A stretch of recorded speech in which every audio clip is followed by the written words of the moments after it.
let's talk about multiplication. For so many of us, just hearing that word brings back some not so great memories. Maybe sitting at the kitchen table, staring at a page of problems, feeling totally lost.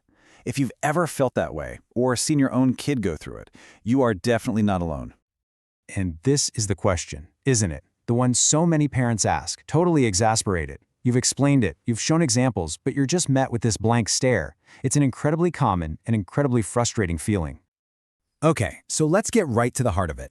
Because here's the secret. The problem usually isn't the student, it's the approach. So many of us were taught that math is just about memorizing rules and facts. Drill those times tables until you can recite them in your sleep. But that method skips the most important part, truly understanding why it all works in the first place. So let's take a second and just acknowledge that feeling. Why does this one skill feel like such a huge hurdle for so many people? It's not just in your head, I promise. There are real reasons behind the struggle. And that's it, right? That feeling. Like you and the person you're trying to help are speaking completely different languages. It's a disconnect that leads to so much frustration. But the good news is, it really doesn't have to be that way. All right, so to fix this, we have to go back to square one. Let's strip away all the complicated stuff and rebuild from a solid foundation. So, what is multiplication, really? That's it. That's the big secret. Multiplication is just a fancy, fast way of doing addition over and over again. It's not some strange new type of math, it's just a shortcut. And once you really, truly get that simple idea, everything else starts to click into place. And this is how you make it make sense. The phrase 4 times 3 can feel a little abstract. But what if you say 4 copies of 3? All of a sudden, you can actually picture it, can't you? You can see 4 separate groups, and each one has 3 things in it. That's the connection we need to build. Here's another amazing way to see it in action. Think about a number line. If you want to solve 4 times 3, you just start at 0, and you take a jump of 3. Then you do it again, and a third time, and a fourth time. And where do you land? Right on 12. It literally turns the math problem into a physical action, which for a lot of brains is a total game changer. Okay, so we're seeing how to understand it, but why bother? In a world of calculators, why is this one skill so important to get right? Well, let's be super clear. This is about so much more than passing a math test. Multiplication is the absolute bedrock for pretty much all higher math, science, and technology. But it's also for real life, like right now. Doubling a recipe, figuring out a discount, planning a budget, it's everywhere. And even more than that, learning it the right way actually trains your brain to find patterns and think critically. And those are skills you'll use for everything. All right, now that we've got the what and the why locked down, let's have a little fun. Let's stretch our brains and look at an idea that shows how deep these number patterns really go.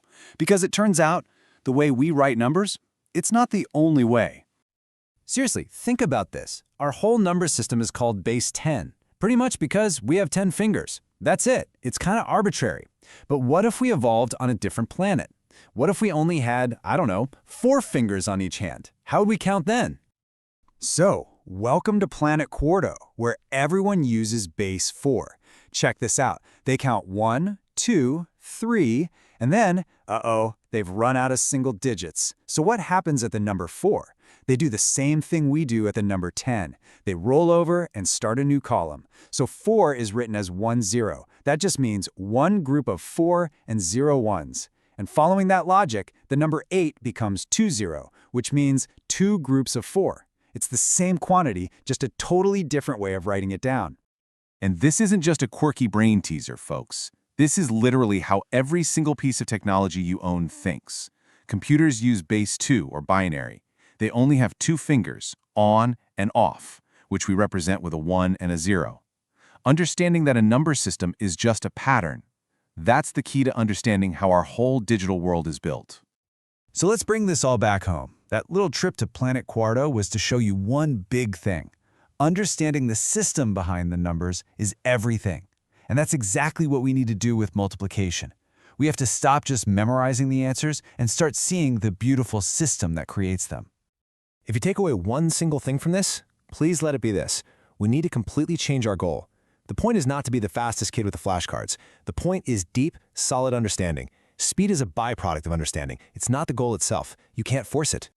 And the truth is, there's no magic wand here. The right key to unlock this is different for every single person. For some kids, it's visual stuff, like drawing arrays or using number lines. For others, it's getting their hands on things, blocks, beans, anything they can group together. And for a lot of us now, it's interactive games and apps that make it fun. The whole point is to try different keys until you find the one that turns the lock. Now, sometimes, if you've really tried all these different things and there's still a persistent struggle, it might be a sign of something deeper. There's a learning difference called dyscalculia, which is sometimes called math dyslexia. It has nothing to do with how smart someone is or how hard they're trying. It just means their brain is wired to process numbers differently. And knowing that can be the first, most important step to getting the right kind of help. I really want this one to sink in. This is the core message. Struggling with math is not a final verdict on your abilities. It is simply a sign that the method you're using isn't the right one for you. The journey isn't about forcing something that's broken. It's about searching for that one key that will finally make it all click. Don't give up that search. And I want to leave you with this final thought to chew on. We treat math like it's a test, a series of problems where the only goal is to find the one correct answer. But what if we reframed that? What if we started to see math as a creative adventure, a hunt for the incredible, hidden patterns that make up our universe? I think when we make that shift, that's when everything really changes.